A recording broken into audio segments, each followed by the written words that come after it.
I'm Catherine and this is Zach. Hello. And we're from RoseyRavelston Books. And we're back to our reviews after, about a month off or something. Yeah. Happy New Year, Merry Wish it was a Christmas.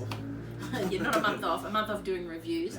Yeah. And we've read some amazing books over the summer. It was hard to try and choose which one. But we have, and here we are. Yeah, we've got a bunch of these coming up as well, so we're going to try and stick to doing them weekly as much as we can. Life dependent. So Life dependent. we'll see what happens, but Cool. yeah. Do you want to start? Also, as usual, feel free to give us some comments. Let us know what you think. And to Kate O'Neill, we're working on the lighting. Don't worry. Hopefully it's better. maybe. You can start. I'll start. I read Homegoing by Yaa Gyasi. I actually googled how to say that. Yaa Gyasi, cool. Yaa Gyasi. I think you said a bit of a pause between it, but like Yaa Gyasi. This was lent to me by my friend Jess, who is one of those people who like buys a book and then gives it away immediately. Except she didn't for this one.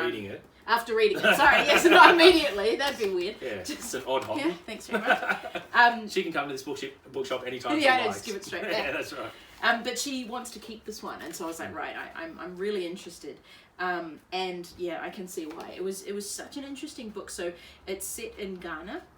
I think the author is from Ghana. I should have looked that up. I presume she is from the book.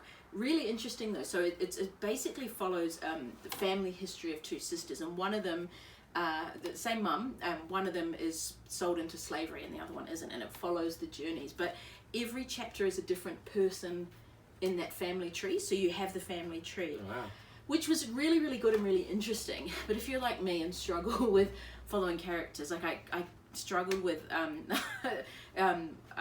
Years of Solitude. Is it 100 Years of Solitude? Now I can't think. 100 Years of Solitude. See, I struggle with that. But anyway, because everyone kept naming their kid the same name as themselves, and I was like, which one is it? Anyway, it does have the family. Oh, look, I opened to that page. Oh, there you go. It does have the family tree so you can follow, but obviously they have all different names, and so I wouldn't recommend spreading it out over a month.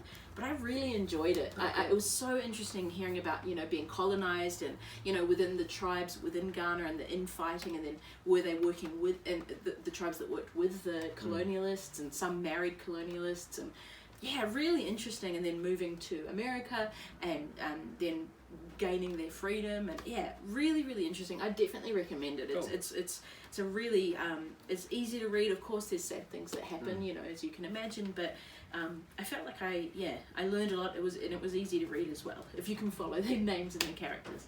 How many Ghanaian books have you read?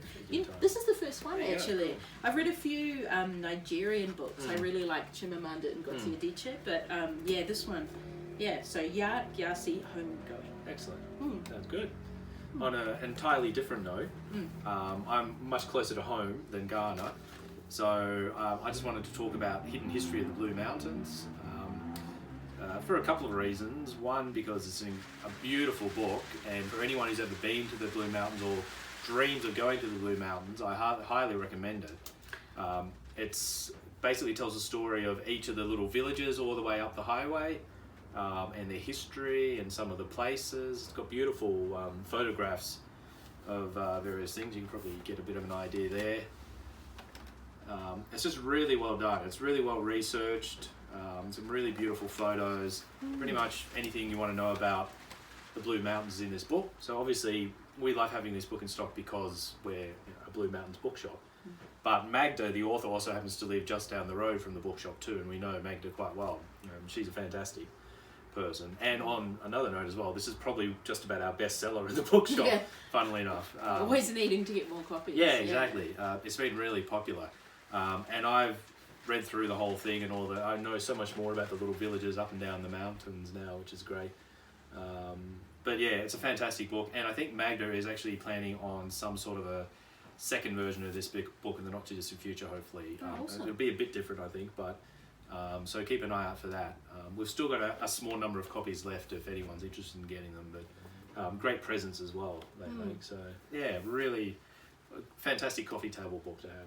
I love that it goes through each town as well. Starting from the bottom, working its way up the top. Even the little towns where there aren't even really any shops or anything, you know, because there's so much history here. If you want to know anything about our hometown of Bullabara, because I didn't know anything about it, then this is the book to get, because it will give you a bit of information about Bullabara as well. Oh, there you go. Yeah.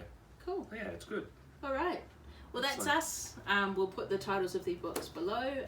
Yeah, we'll try and keep these weekly as best as we can. We'll see you next week. See ya. Thanks.